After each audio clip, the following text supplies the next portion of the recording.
hard time. All right. I'm April Margulies. And I'm Christopher Tompkins. And you're on the line with the Hype Busters. Welcome. Ready for some real talk on strategic communications? You're in the right place. Let's dive in to point and counterpoint. Okay. So in this segment, Chris and I will agree to disagree, and then we'll tell you why. Yeah, and obviously you will all agree with me. So here's our topic for the week. Starting a campaign early versus waiting to execute it. And by execute, we don't mean murdering it. I use that. I was talking to somebody. I was doing a mentoring call and I said execute like 10 times.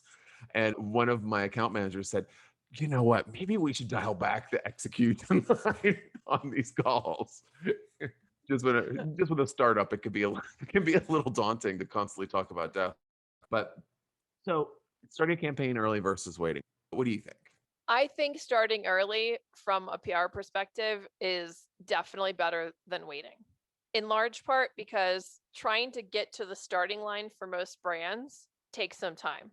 Yeah, true. So they say, okay, I want to start doing PR, and they think that they're ready for PR. And then when they get into doing PR, everybody realizes we're not quite there yet because they don't quite know what their key differentiators are in some cases, or they don't have their messaging fully ironed out. And so it's the kind of thing where if you don't get those things ironed out at the very beginning, then all of a sudden you draft a press release and the client's like, oh my God, I don't like how we're talking about ourselves. Nothing sounds interesting. There's nothing of note here. And you've taken everything from their website copy, but in the context of a website, it looks really sexy and exciting because there's graphics and images and colors and fonts. And then suddenly you strip it down into a media format. You come to find out that there's not enough substance there. And with PR, it's not like you pitch an article and it appears the next day. So it can take a very long time for some of that effort to actually come to fruition. And there's usually a kind of ramp up period where things are getting seeded and then eventually they all start to blossom, but it takes some time. So I would always opt for earlier than later. There are certain cases where I would advise against it. If your website's not done, or your assets are not in place, or they don't have budget to sustain PR and they need PR to be a lead gen thing. But generally speaking, I would say sooner. My only counterpoint to the PR piece of that is that if your house is on fire, you need positive PR to get in front of it immediately. So I think some people that are going through something tough and it's starting to publicly be circulated, and I would say that that's when I would be like, get off your ass and do something about it. I've seen this happen before and it's like, oh my God, your house is on fire. Like, you got to move. Do you not see this? Like, I really saw it during COVID because we work with some healthcare clients, but we were seeing the industry as a whole. And I was looking at nightmares in like assisted living facilities because they were hit really hard. And I was looking at these different locations and stuff, and nobody was putting out any PR. No one was doing any media relations. And it's like, you're not doing anything. You need to be doing something right now. Now, if you're looking at social, give me some go-go juice and dance, baby, because I can go at any time. And it's honestly the truth. Slam 4 Red Bulls, drink a pot of coffee, and that's social media because it can be as proactive as it can be reactive. I think if you're a startup, you need to think about who you are before you do any marketing. Anybody that's listening to this, wherever you are in your journey, you've already thought about these things. And obviously, when you start marketing, some other questions will come up. And with my world, I give the client everything that they want from other marketing elements that are long tail. So I can show you a storyline. I can show you an editorial calendar. I can show you everything within weeks. And then we're immediately on there and your audience is growing and there's numbers and there's ticks and there's this and there's that. There's a lot of pizzazz to it. And if you're using advertising as well as part of the strategy, you can move pretty quickly. Now, I like when people come to us and say, okay, I want a strategy. But at the same time, they're also out of the other side of their mouth, they're saying we're launching in 30 days. So that's when they come to me. They come to me when they're ready to go. So are we aggressively agreeing with each other then that it's always better to start sooner than later? Well, in your case, it's like start now because we can do things now. In my case, it's like start now because it takes a while. Yeah, I think we are agreeing with each other. I think also but if you haven't done it, and you're like late to the game, I can catch you up. Is it better in an ideal scenario for them to act ahead? Yeah. But if they're already like 6 months into a marketing campaign, they're just like, yeah, we should probably do social. I catch up. You know Hmm. what I mean? There's ways around it. But but yeah, Red Bull's great. I, I don't drink it at all, actually. This on Red Bull is like bad news. Oh man. No. In my party days when I was younger, I would actually drink a Red Bull in the shower while I was getting ready for work. Red Bull in the shower. These are deep thoughts that we really wanted to dig up on this show, folks. So if you're It's like a train wreck happening in New York City. For the record, I'm grown up now, so well done, you. thanks. Oh boy, I thought you would think that's funny. That's hilarious. So cash or trash? Let's do it. So the first one is from a Forbes article, and it's "Yellow is the New Blue" as Tiffany Co. debuts new color scheme under the LVMH marketing plan. Okay, so this apparently started out as an April Fool's joke. There was a post on the official Instagram for Tiffany Co. Yeah. announcing Tiffany's new quote house color, and it was hashtag Tiffany Yellow. It took the internet by storm, garnering nearly 500,000 likes. Of course, it had to be a joke since nobody would dare touch the official trademarked Robin's Egg Tiffany blue color. So then it turns out, however, that Tiffany Yellow is indeed a new house color for the pop-up installation at its Beverly Hills store on Rodeo Drive. So do you think this was actually a joke, or do you think that it started as a joke and turned into something real, or do you think they wanted it to sound like a joke so they could get a bunch of social buzz and then actually turn it into something real? What's your conspiracy theory on this one, Chris? Of course they did it for attention. But well, you know what? I think it's really insensitive because of the China element of this. It is regarded as a negative color. When I was in China, like it was something that I was told before going. I was trying like, no, don't wear lots of yellow clothing. It's not like forbidden. It's just trying to be sensitive. So if it is a social media kind of deal, it's a bad move. I don't mind them adding like a subcolor to their palette because their palette is iconic, but it does seem dated. I don't know. I feel like I'm almost open to the idea of them doing this a little bit, but I don't know. I kind of like the idea of it, but I still feel like it's sensitive. Okay, so cash or trash? I'm still gonna trash it. I'm still gonna trash it because it was very unclear. It was a very unclear launch, and I think that made it a little bit suspect. And I think the insensitive angles kind of trash it for me. If it was done properly, I think it could have been a very cool idea. Because here's the deal: the people that are really, really into Tiffany's, if this was a limited edition color, they would all go for the bags. They would all shop. They would all go to these stores, and it would be high traffic. It's not gonna be like, oh, I'm a purist, but it's not as iconic as someone opening a gift and seeing the blue box and the ribbon, you know? Also, why not Tiffany Gold if you're going to go in that direction? Yeah. Well, I think yellow is younger. Is there another color name that they could have used that indicates yellow that wouldn't be yellow? Tiffany Jaundice. Tiffany Sunshine. Tiffany Fever. Oh God. Tiffany Vomit. Hashtag Tiffany Mustard. Tiffany Dijon. Tiffany Dijonnaise. I mean, delicious flavors of Tiffany. Oh my God. And I'm not going to make a joke about eating a Tiffany box. So what did you say? You want to cash or trash this one? I go with trash too, because I feel like I don't like that it was sort of done as an April Fool's joke and then turned into something real, if that's really what happened. It feels like, I don't know, maybe I got sour on April Fool's Day after what happened with Volkswagen and Volkswagen. That's what I was saying with this. Like, it's just kind of ham-fisted. Yeah, it's a little rough. And also, I hate April Fool's stuff. I was in marketing school, like they always teach, okay, well, remember, tie in your messaging around special important days. And on April 1st, be disruptive. No, Right. why don't you don't? Why don't you just like give it to charity or something? Shut up. Yeah, it's a little overdone. Agreed. Speaking of which, how do you feel about Gay Pride Month? Do you feel like it's still authentically used by brand marketers, or do you think that it's being sort of like taken advantage of? Oh, it's taken advantage of. But I mean, come on. Throwing a flag on anything, you can make a ton of money. I'm not kidding you. Literally, when I lived in London, anytime someone would pander to the gay community, like maybe there was like a singer, and it would be like there was a rumor he was out with a guy or something, or he was in a club, a gay club or something.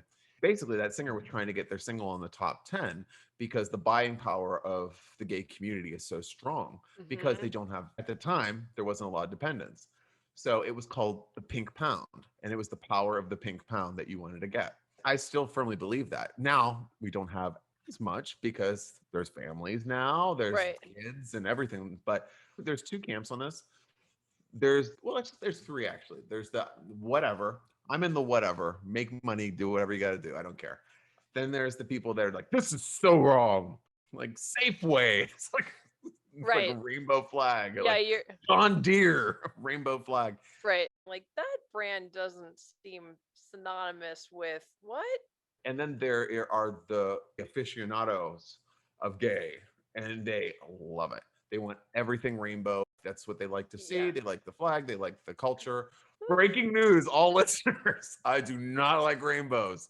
If anybody ever bought me anything rainbow, I would throw it at their face. I do not like rainbows. I don't like them. So that means I'm going to get lots of rainbows in the mail. But like this year was really aggressively over rainbowed. Did you notice it more this year? I noticed it for the first time last year or the year Last before, year. maybe the year before. But yeah, I started to get tired of all the email marketing and the everywhere I look, it was just like, is this actually supportive or is this just exploitive? Yeah. I mean, when did my Lanta become my ally? You know what I mean? It's Yeah. So yeah. funny. Yeah. Okay. Well, I'm not super keen on it. okay. I had a feeling you would not be. So our second cash or trash Cash and is trash. about this PR campaign for pet-ernity policies that's kicking off in Australia. Is that how you would pronounce that? Pet-ernity? Paternity. Paternity. But they put the dash in there, so you really have to say, wink, wink, pat. Okay, so the idea is that pet parents in Oh, Australia are demanding more flexibility and time to care for their fur babies. And there's a new campaign by 11 that focuses on this. Apparently, so 11 PR launched an online retail startup, Pet Culture, by campaigning for pet-ernity policies to be implemented in the workplace. And it's all tied to this brand motto that pets are people too. So, on top of that, almost one third of pet owners in Australia say a lack of pet friendly workplace policies is outdated and archaic and needs to be changed. uh, I think they have a lot of time on their hands. yeah, I think so too. I would like put this in a dumpster and set it on fire. This is still trash. Number one, the name is trash because they're trying to do like a play, obviously, on paternity, and that's like Maury's territory. Like you are the father, and then it's like, oh no, no, no! It's like being sensitive with people with pets, and stuff. What I don't understand is what employers are not cool if you have an emergency vet appointment or you want to, a lot of places in the US you can bring your pet to work, and now a lot of people are working from home, and so you're with your pet all day. I mean, I would say that this smack of more blue collar workers, like people that have shift work, like people that are working in like grocery stores or they're managing I restaurants or can they're see that. like I mean, there's tons of places that you can't have it. So I think that that might be where it is, not like professional offices, because I think a lot of those are getting a little bit. I mean, I have a dog, so that's kind of how it goes. But if someone brought this up and was passionate about it, I don't know if I would want to talk to them again.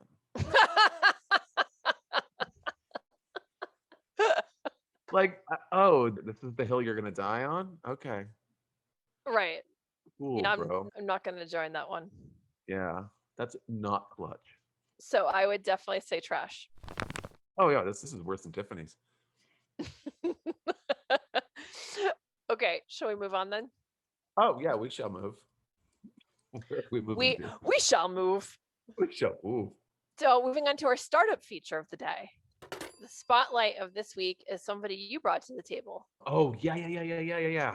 Immersion Neuro is our spotlight of the week. Now, you know, when you're looking at a prospective client, or if someone's asking you their opinion on a company, like, what do you think about these guys? And you look at that and you're like, I don't know what that is. And that's kind of how I felt with them. And then I spoke to one of the founders, and I was immediately so amazed at what they did done. They developed this technology over, it was about 12 or 15 years. Basically, it all boils down to this. It's an app for your Apple Watch. And what it does is it monitors all of your impulses and your reactions to everything during whatever time that you want to have it monitored. And then it will then take those neurological impulses and turn them into data points that are reaction points to whatever you were watching, what you were listening to, where you were walking around at the time. It immediately gives whoever is running that program all of the data in real time. So what kind of data we're talking about? Like Whoopstrap data or like beyond that? Kind of like happy, sad, disgusted, like lots and lots of different things. It's more about like your neurological well-being, your No, stress it's level. settled directly in our world. We want to know what people like to watch, what people like to read, what people like to hear. For example, what you would do is if you have a television pilot and you're doing your focus group, the Ah, telepilot, I got it. I got it. Yep. everyone has it on their watch because that is the real reaction. What they write can be very, very different. So what they've done is they can produce results with such accuracy where they can show you how to retool songs so that they chart higher, how to retool pilots so that they run better, what parts of a movie need to be cut, like lots of things that are really useful. Cool. But also, what's really neat, I could talk about this one forever. They gave me the example of going to a theme park, and literally, if you turn the GPS on, you could show you where in the theme park you are during the entire day and what delighted them the most and what didn't delight them and where they were frustrated, when they were tired. So, for example, if you're there with your kids, you know, usually around 3 o'clock or 4 o'clock, you need a drink of wine, some alcoholic beverage. You're ready to kill them. They're all sweaty. Everyone stinks. By knowing that data, I do a parade right then so all the parents can stop and chill for a little while or something else. I would love to do this if we had things for our clients to review because sometimes they say, yes, I love it, but you don't really know Mhm. how they truly feel about it. I think that would be really interesting. Also, when our clients are telling a story, we're doing TikTok videos. We could do that with TikTok videos to see how people react to them. I just think it's a really interesting way to get more meaningful data because that's what I always struggle to get. Mhm. Because unless you have a huge budget for running focus groups and mining data and buying all of this stuff, there's a lot of guesstimations that you're going to have to make. And this really does feel like it gives you something that's meaningful. Yeah, that's really interesting. I wouldn't even mind having it to monitor how well I'm being zen about things, right? Because I'm somebody who's sort of working on herself spiritually, right? So I'm like worried about, okay, am I responding to this with anger or with upset or fear or Mhm. whatever, right? These are the kinds of things that I would like to not react with. On a personal level, I wouldn't even mind just being able to go, okay, well, I did really well until 4 when I had that call with the client. And then, you know what I mean? But who is the target audience? I assume it's not me. I assume it's more like people that are doing market research or. No, it's actually a really, really broad stroke because this could also be used by companies like us, not for our clients, but for our actual team. Like we Mm. could see how our team literally we could have a brainstorming meeting. And if I had my whole team hooked up to that, I could really see who was engaged, who was bored, who was and not in a way that I'm like, oh, you're fired because your impulses were wrong. It would be interesting to That's so see creepy. if someone is having a client call or a client presentation, like to do it on the person that's presenting to see how they're dealing with where were they feeling their most joy. Because if I knew something like that and I knew when my employees were truly joyful, I would fill more of their days with that type of thing. But with the saying is, I'm not a mind reader, and I'm not. I can only see what I can see and be as empathic as I can. Mm-hmm. Um, How do they prevent this data from being given over to Big Brother? That's where I could see it being kind of creepy. I know that they have protection methods in place as well as privacy policies and all of the security stuff. That's good. And oh my God, April, this is like the best part about it. It's really affordable because they want to get a lot of people in right now so they can get a lot of testers and a lot of people talking about it Wow. so they can kind of get the critical mass, I which want I to do think their PR. That sounds fun. I love oh, it. I love it. I love it. Love that. So great. Okay, so we are going to jump into a new segment we're calling Just the Tip. I just Hip, hip, startup startup hip, tip, tip, tip, tip. tip. Oh, Just the okay. tip. I actually saw one which is pretty relevant. A friend of mine, he has an agency that is out of Seattle, and he was dealing with a startup company that he was executing an SEO campaign with. They had their money for the campaign. The campaign was expensive, but my friend discounted it. I mean, immediately when he told me that, I was like, what's the first problem? Then he gave a timeline, like we all do, and presented the timeline, got agreement on the timeline. And then one day later, hey, can we get started on the rest of the stuff right now? And then every day, why aren't we getting started? We can get started on this SEO stuff. We can start link building immediately. Why do we need to do this research? We don't need to do this research. We need it. Oof. So like completely fine. And then he said they just kind of like went off the deep end. So what would you do in that? I'm like John Quinones now. Like, what would you do if that happened to you? Like, have you had that happen before? Well, not since we've had the point system in place. So we have Mm, this unique point system in place where you only get a certain number of points per month based on your budget, which prevents that. Because if they do that, then we say, oh, hey, do you want to pay for more points or do you want to wait until next month? Right. mm, So then it's on them to say, okay, yeah, I'll pay for everything in the kitchen sink all at once. Or, oh, well, maybe we'll wait till next month for those 5 things. So mhm. we've safeguarded ourselves against that, but I did have that in the past.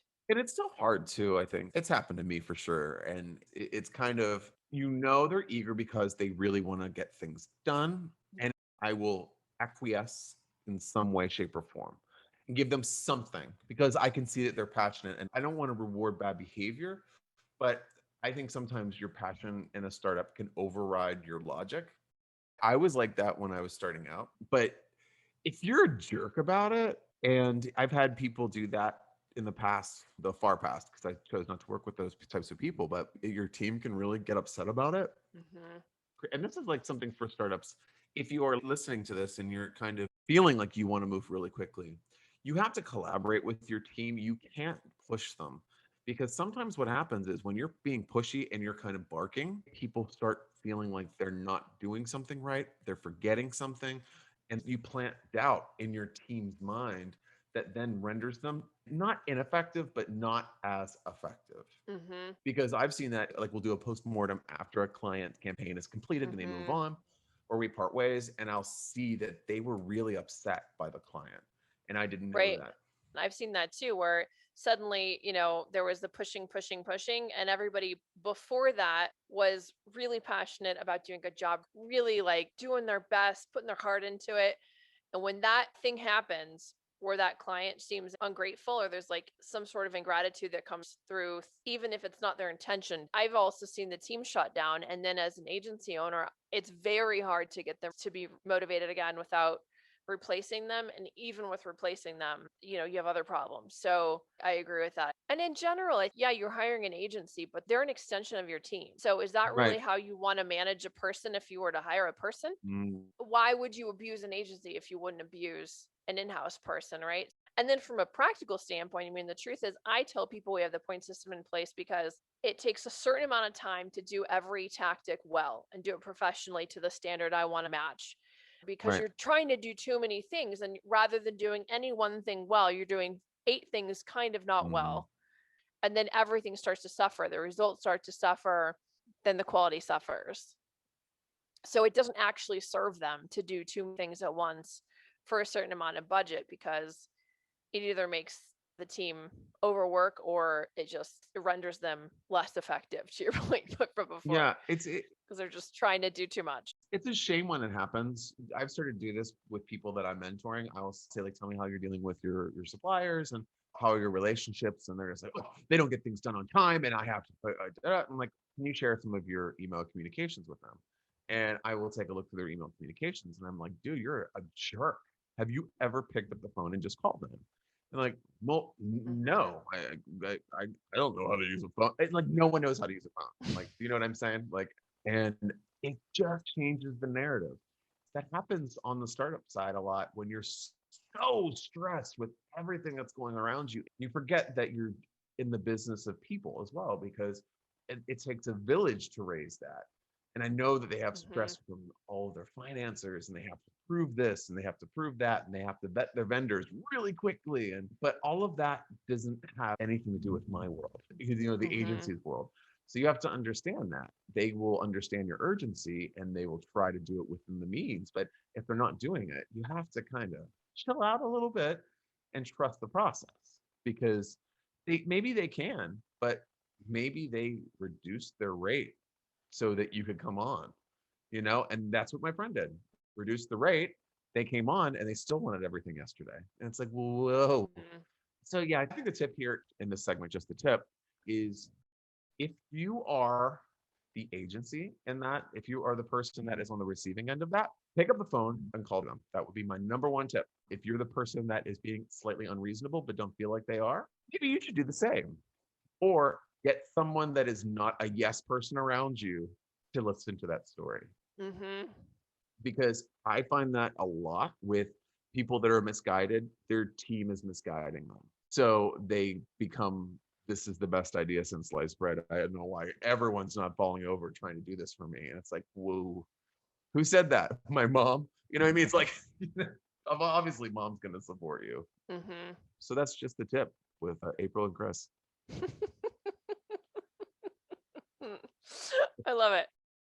All right. Thanks for joining us for another episode of Hype Busters. Have questions about the news, companies, and conversations from the show this week? You'll find our contact details in the show notes below. Our DMs are always open for news, companies, and suggestions you want to hear about next. Slip into them. And if you're a startup founder looking for a chance in the hot seat, we want to hear from you. Yes. All right. So see y'all next time for more real talk on strategic communications with me, Chris, and her, April. April. Why are you laughing at me? Okay, go ahead. Sorry.